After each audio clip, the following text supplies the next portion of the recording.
আসসালামু আলাইকুম। শুরু করছি কৃষি সংবাদ, সাথে আছি মোহাম্মদ রাইহান। এখনকার এই সংবাদ আয়োজন একই সঙ্গে চ্যানেল আইয়ের ইউটিউব চ্যানেল এবং চ্যানেল আইয়ের ওটিটি প্ল্যাটফর্ম আই স্ক্রিনে লাইভ স্ট্রিমিং হচ্ছে। বিষমুক্ত ফল, সবজি আর বিশুদ্ধ নিঃশ্বাসের খোঁজে ছাদ কৃষি গড়ে তুলেছেন ব্যাংক কর্মকর্তা মাসুদুল হাসান মাসুদ। ফ্ল্যাট বাসায় বসবাসের বিভিন্ন প্রতিবন্ধকতাকে অতিক্রম করে কৃষি চর্চায় নিয়োজিত থেকে নানানভাবে উপকৃত হচ্ছেন তিনি। তবে নার্সারি থেকে বিভিন্ন উদ্ভিদের চারা সংগ্রহ নিয়ে সংশয় রয়েছে তার। বিস্তারিত জানাচ্ছেন শাইখ সিরাজ। ঢাকার সিদ্ধেশ্বরী, এখানে এই সুউচ্চ ভবনের এক ফ্ল্যাটে বসবাস করেন ব্যাংক কর্মকর্তা মাসুদুল হক মাসুদ। নগরে দীর্ঘদিন বাস করেও এখনো ভুলে যেতে পারেননি কৃষি প্রধান গ্রামের স্মৃতি। তাই ফ্ল্যাট বাসিন্দাদের সঙ্গে আলোচনা করে আয়োজন করেছেন ছাদ কৃষির।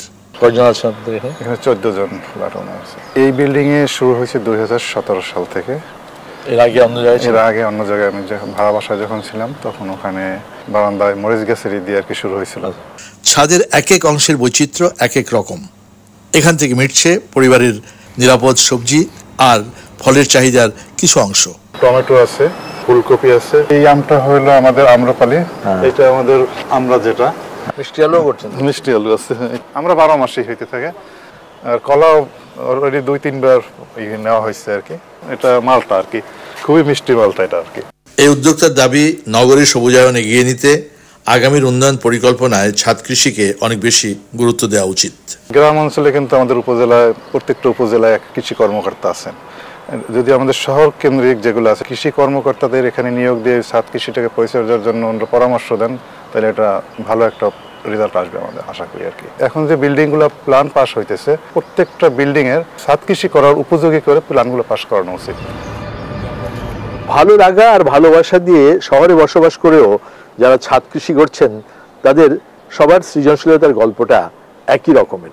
যেমন সিদ্ধেশ্বরীর মাসুদ হাসানের এই ছাদ কৃষি তেমন একটি নমুনা। তবে এই উদ্যোক্তা মনে করছেন যে গ্রামের মতো শহর অঞ্চলেও কৃষি তথ্য সেবা এবং তদারকি করা খুবই প্রয়োজন, তাহলে ছাদ কৃষির প্রসার ঘটবে। সিদ্ধেশ্বরীর মাসুদুল হাসানের ছাদ কৃষি থেকে শাইখ সিরাজ, চ্যানেল আই। দর্শক, এ নিয়ে বিস্তারিত প্রতিবেদন দেখবেন আগামীকাল বেলা 3:05 হৃদয়ের মাটি ও মানুষ ডাক অনুষ্ঠানে।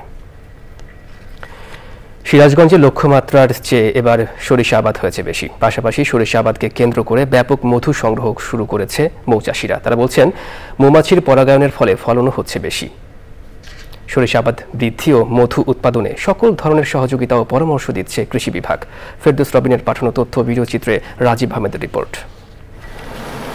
সিরাজগঞ্জের চলনবিল সহ বেশ কয়েকটি উপজেলায় এবছর ব্যাপক সরিষার আবাদ হয়েছে। ধানের পাশাপাশি এবার মাঘি ও 14 জাতের সরিষা আবাদ হয়েছে বেশি।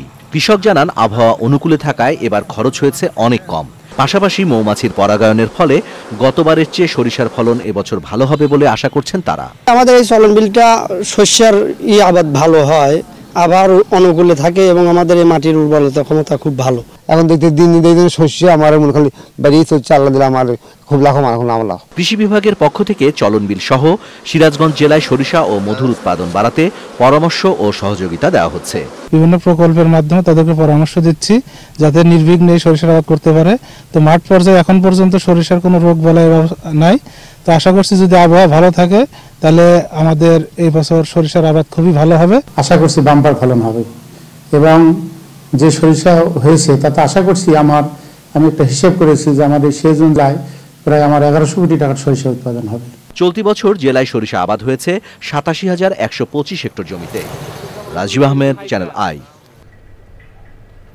টাঙ্গাইলের সখীপুরে কৃষি বিপণন অধিদপ্তরের আয়োজনে কৃষক প্রশিক্ষণ হয়েছে। উপজেলার প্রতিমা বঙ্কি গ্রামে অনুষ্ঠানে প্রধান অতিথি ছিলেন কৃষি বিপণন অধিদপ্তরের উপপরিচালক মফিদুল ইসলাম।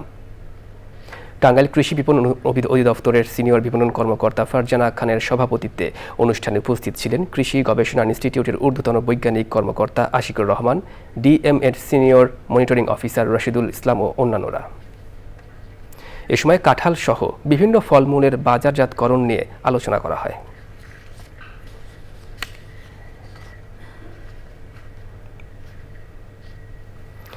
আলু সংরক্ষণে কোল্ড স্টোরেজগুলোতে কেজি প্রতি 4 টাকা ভাড়া বৃদ্ধির সিদ্ধান্তে প্রতিবাদ সভা করেছে রাজশাহীর সর্বস্তরের সাধারণ কৃষক ও আলু চাষি। রাজশাহী জেলার তানোর উপজেলার গোল্লাপাড়া বাজারে প্রতিবাদ সভায় উপস্থিত ছিলেন তানোরের সাবেক মেয়র মিজানুর রহমান ও অন্যান্যরা। চাষিরা বলেন, সার, কীটনাশক ও আলু চাষের খরচে দেশে প্রতিনিয়ত আলুর দাম বাড়ছে। এ অবস্থায় আলু সংরক্ষণে ভাড়া বৃদ্ধি করলে আলুর দাম ঊর্ধ্বমুখী হবে।